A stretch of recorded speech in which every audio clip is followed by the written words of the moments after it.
It's week 17 of the 52-week art journal journey.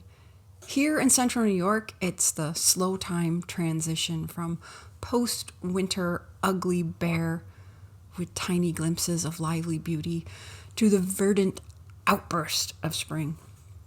Many trees wear a lovely haze of tender green, but not the one I see winter stark against the sky when I wake up in the morning. It snapped me from half awake to, I want to draw that. This week we're back to drawing, to focusing on the lines, the edges, the shape, the contours of something. Similar to our blind contour drawing, but without the blind part. And it's up to you whether or not you want to draw in one continuous line. You'll need to find something with interesting edges. Not as simple as for our blind contour drawings, because you'll be done too quickly. And another part of this one is also the relaxing pleasure of just getting lost in lines. Not unlike week 13. There will be links in the comments to both of those prompts. I used my poor bare treetop and a brave double daffodil. If you're new here and want to start by making your journal and this journey your own, check out the week 1 prompt. It will give you a better idea of what we're doing here. Link in the description. If you don't want to be tempted to erase lines that you wish you'd placed differently, use pen, as I did. Because I'm always tempted to use an eraser when I draw. I'm getting better. Don't judge, just draw. I will say that in not using one continual line, but moving around as I did when drawing my tree, I did lose track of some of my branches. If you decide to work just around the outline of your object, that part might be easier. But really, if you're dealing with a tangle of branches, losing track is probably going to happen, and that's okay. I also had to fill in my branches. I found the white spaces in my representation of the dark tree too distracting.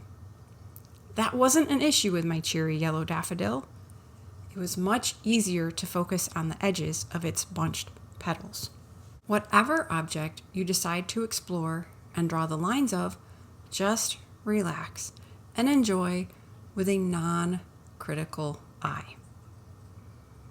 When I focused on the drawing of my tree itself, I found myself trying to make it look like it should. Real bare tree branches are not so perfect. They're not balanced.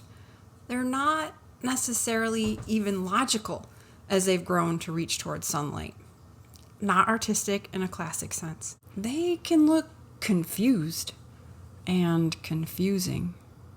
But just think how they've weathered every storm that is sent us indoors. Trying to replicate what's actually there can look less realistic than taking liberties, at least to my symmetry-seeking brain.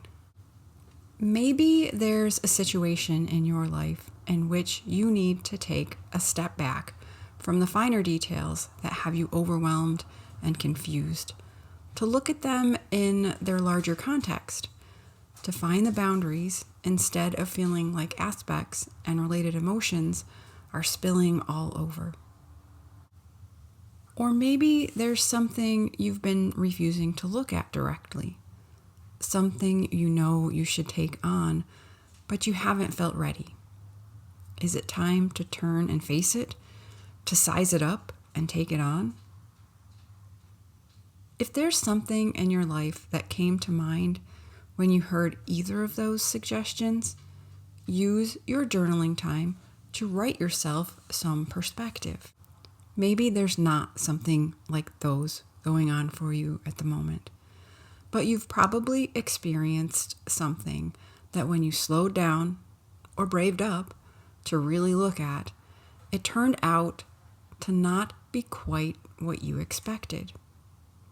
It takes courage to look directly, to look clearly at something you're struggling to find the boundaries of. But you can do it. You can take on whatever you need to this week, even if it's the difficult task of defining and establishing some necessary boundaries. We've visited boundaries a couple of times so far on this journey. They are so important, but can be hard. It can be a messy process to establish healthy boundaries, but you were not created to be exploited. To give, yes, even to serve, but not to feed another person's brokenness or selfishness or meanness or narcissism.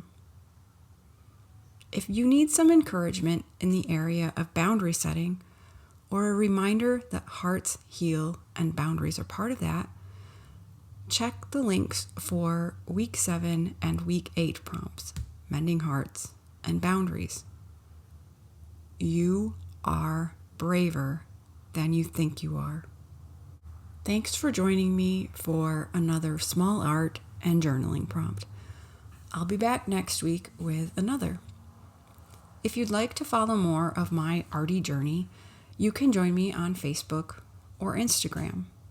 You can also sign up for an extra bit of weekly creative self-care in your inbox. If you'd like some new wrapping paper for spring gift giving, I have some new designs on Society 6. You can find links to all of these in the description. If you found value in this video, please like, comment, share, subscribe. I would also love to hear other ways besides physical art, like we do in our art journals, that you express your creativity. We can't be as healthy as we would be otherwise if we're not taking time to be creative in ways that are meaningful to us. We all need time for creative self-care, and we need to feel the purposefulness of creating something beautiful, useful, worthwhile. We're wired for creativity, made in the image of the Creator. I appreciate the opportunity to encourage you to reclaim your creativity and establish a healthy habit of creative self-care through art journaling. You can check out the simple materials I used for this week's small art in the description. I haven't done that before, but it seems a good thing to start.